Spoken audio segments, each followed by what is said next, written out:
About 10 years ago, after days of fasting and prayer, I received a vision from the Lord. During the vision, the feeling of His presence was overwhelming as He revealed a task that He wanted me to pursue and bring to pass.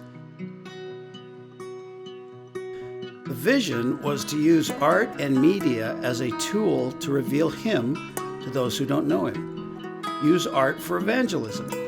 I'm not an artist, so in and of itself, the thought was terrifying. I saw art shows, video clips, tutoring art to young people after school, and basically the Lord showed me the sky was the limit as to how this may be implemented. Well, being a small church where everyone was an artist except me, we started going to parks and other places, other public places, to use art, live painting, and music, photography, etc., and even small crafted gifts to draw people, and then we would invite them to pray. Well, we saw the Lord move in magnificent ways from the beginning, and He began to confirm the call and the vision as we took small steps of faith to be obedient. This is how the Resonance Art and Healing Festival developed. More than 10 years after the vision was released, He showed us where to have our first large-scale art show, and we went and we told the lady who owned the house what the Lord had put on her heart. Well, she was ecstatic and on board immediately. We met and prayed and planned for months, and it was not until a week before the event that everything fell into place. 15 or so different ministries were all working in unity to see the Lord glorified, and He poured out a blessing in response. People came and were touched by a peace they couldn't explain. Many went into the Destiny prayer booth and unknowingly and tearfully received a touch of Holy Spirit. Vendors were amazed that there were people on hand to serve them and unload and set up their booths.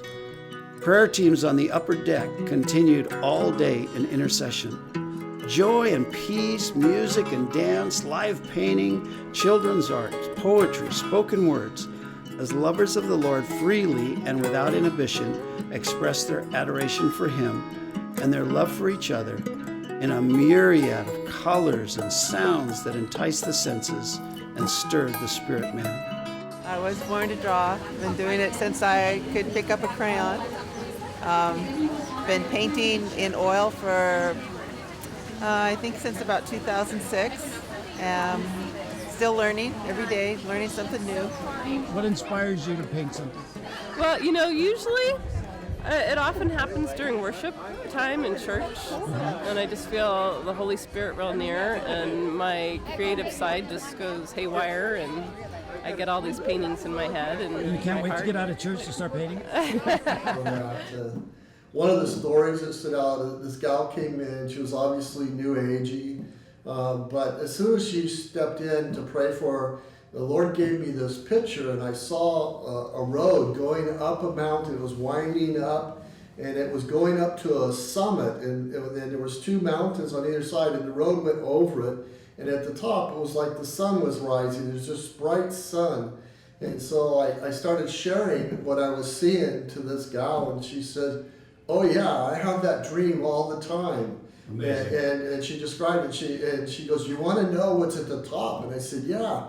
And she says, "There's a great big cross at the top, And I said, "Well, do you know what that means?" She goes, "No, what does that mean?" And so I was able and so to... you kind of got the idea already that she was a little new agey or definitely not a Christian anymore. Yes, yeah.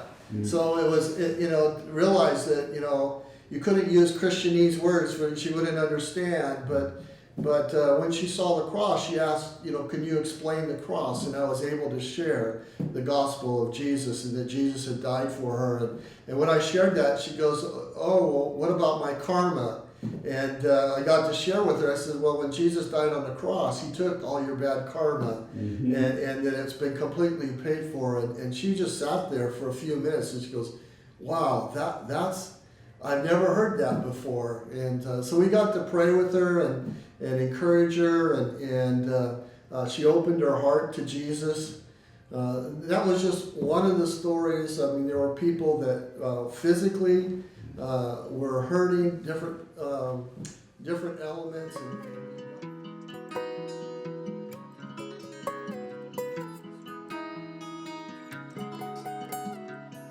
People are open to receive when we take the time to listen to them, to hear what God is saying, to search out the gold that God's put in them. You know, it's like human beings are the crown of God's creation, and you know, no artist creates junk. An artist always creates something that they want to enjoy and appreciate, and God created us, and that is the crown of His creation.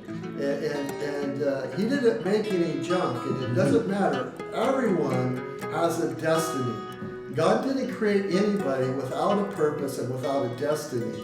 And we get to partner with Him and call that out in people and to encourage them. So it's very exciting. Looking forward to the next one. When the Lord said in His Word, "Come taste and see that the Lord is good," I think this was a sampler of what He had in mind.